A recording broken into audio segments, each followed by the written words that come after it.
Representative Roy, I was totally dumbfounded by your unhinged 7-piece tweet last week.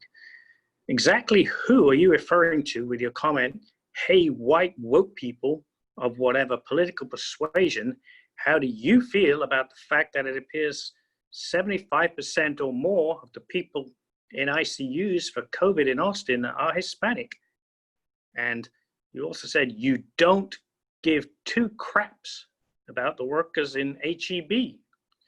Your tweet then goes on to mock those who advocate wearing masks and are concerned about the safety for returning to schools. My first thought on reading this tweet was that maybe Wade Miller, your ex-chief of staff, was back from his PTSD medical leave of absence and was now back in charge of your Twitter account. Is that true? Or was this deranged tweet actually from you?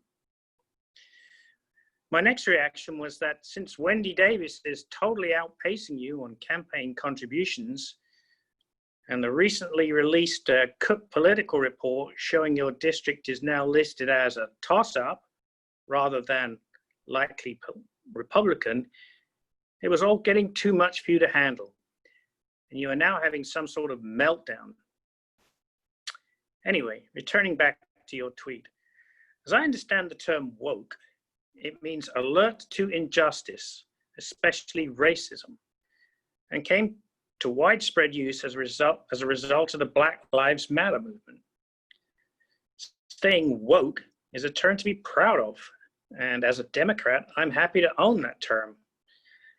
I think Democrats have been very much aware that the Hispanic population is being hit disproportionately by the coronavirus, even if you've only just discovered it.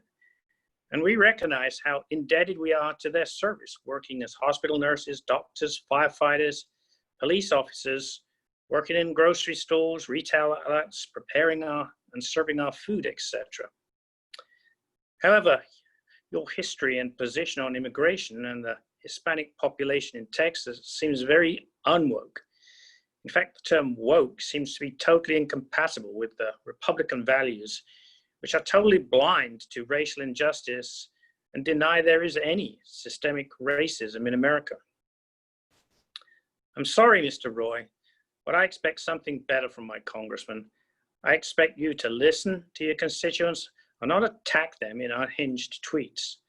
Thankfully, we, the Democratic wokes, can remedy this by voting you out of office in November, and we will. So pack your bags, Mr. Roy. Goodbye, Mr. Chip. Thank you.